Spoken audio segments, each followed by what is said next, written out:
Washington divided on what to do, if anything, about the growing crisis in Iraq. Terrorists seizing major cities, as I've been talking about this hour, and vowing to take the capital city, Baghdad. South Carolina Senator Lindsey Graham is urging U.S. discussions with Iran. Why did we deal with Stalin? Because he was not as bad as Hitler in our eyes.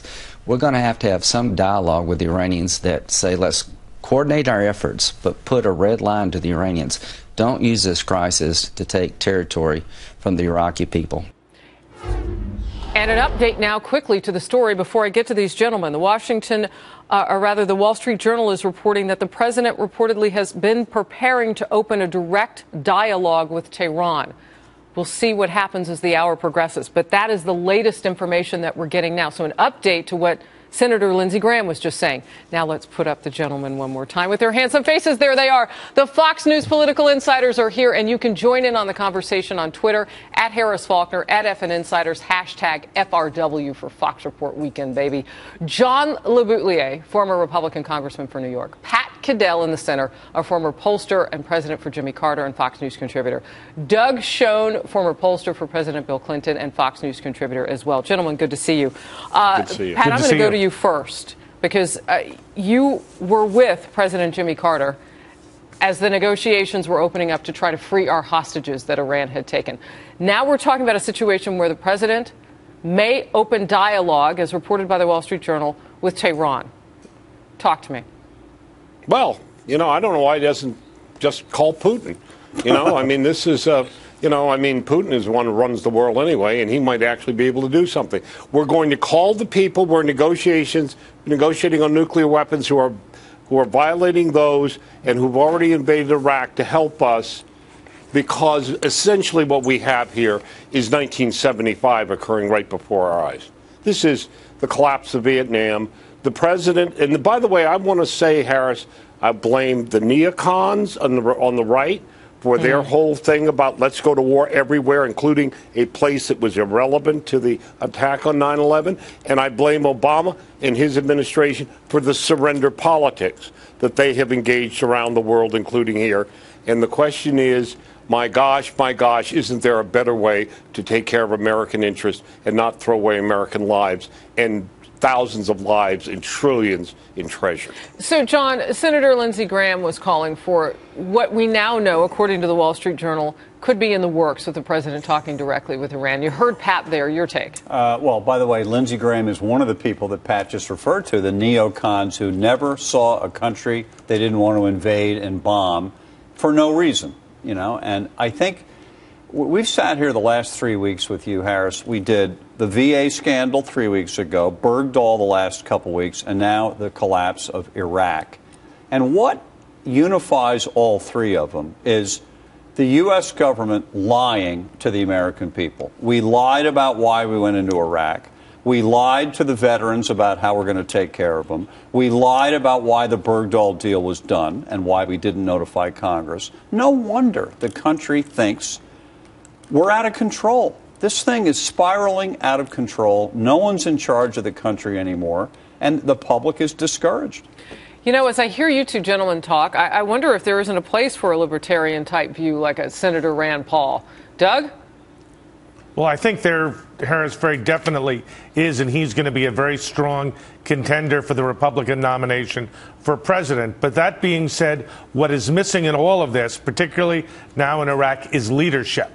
Where is the president of the United States to say what we will and will not tolerate? All well and good if we want to talk to the Iranians to try to help the process. But we need a strategy. And that strategy has to involve saving the democracy, or what's left of it, in Iraq, and saving the Iraqi government and people. And unless it's military assistance or drone strikes or some combination of aid, we will look pitiful and helpless, and it will redound to our detriment around the world.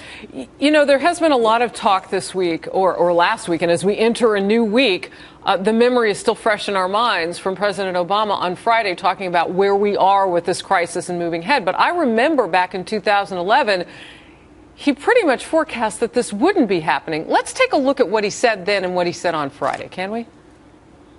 We're leaving behind a sovereign, stable, and self-reliant Iraq, with a representative government that was elected by its people. Any action that we may take to provide assistance to Iraqi security forces has to be joined by a serious and sincere effort by Iraq's leaders to set aside sectarian differences. We can't do it for them. And in the absence of this type of political effort, short-term military action, including any assistance we might provide, won't succeed. That's a case of that was then and this is now, John. All right, but we are supposed to be the political insiders, right? So we have midterm elections in 5 months here in the United States. Does this impact it? And I think the way it does is, A, the American people, I will bet you 70% in polling will say, let's not get involved militarily anymore in Iraq. And B, because it's all going to hell in a handbasket, it's going to help the Republicans because they're the out party.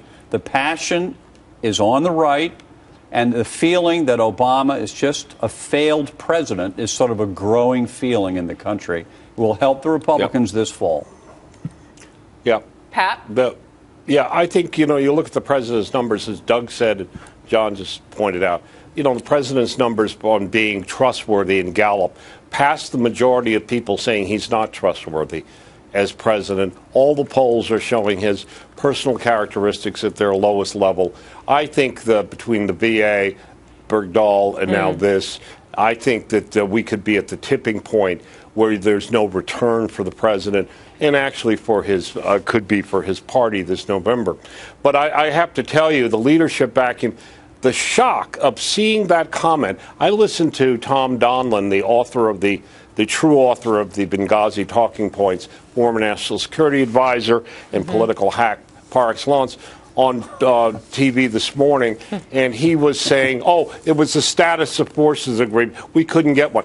They abandoned Iraq. They abandoned getting a better deal, forcing the government. And now, by the way, when we're at what I call the helicopter moment, when soon we will have helicopters taking American personnel out of Baghdad, trying desperately while people are being murdered everywhere. It's kind of a mixture between the Khmer Rouge and the North Vietnamese taking over Saigon. This is going to be an unmitigated disaster. And the establishment of this super Islamic radical state that even al-Qaeda thinks has gone too far is a disaster for American interests and for the whole world. Hey, Doug, before we go to break, I want to press in with you. Secretary of State John Kerry, according to our sources at the State Department, is said to have made calls to the Jordan foreign minister, the Saudi foreign minister, the Qatari foreign minister. He's making the phone calls on this. What goes on inside the White House in something like this? And I realize the president is not inside the Beltway today. Right. My sense is what you have, as Pat and John have alluded to, is frankly panic. And the only way you can do what the president spoke of Friday, which is to reconcile the Sunni and the Shiite politicians, is if you offer leadership. And to date, we do not have a strategy for dealing with the Iraqi crisis. We have running ISIS, a guy who was in detention, was released, and on leaving detention, he said, "See you in New York." Yep. So, Harris, the rest of the world sees this. They panic because there is no leadership. And to your question, there is no real answer to what John Kerry is saying because we're not offering it. We're not offering leadership.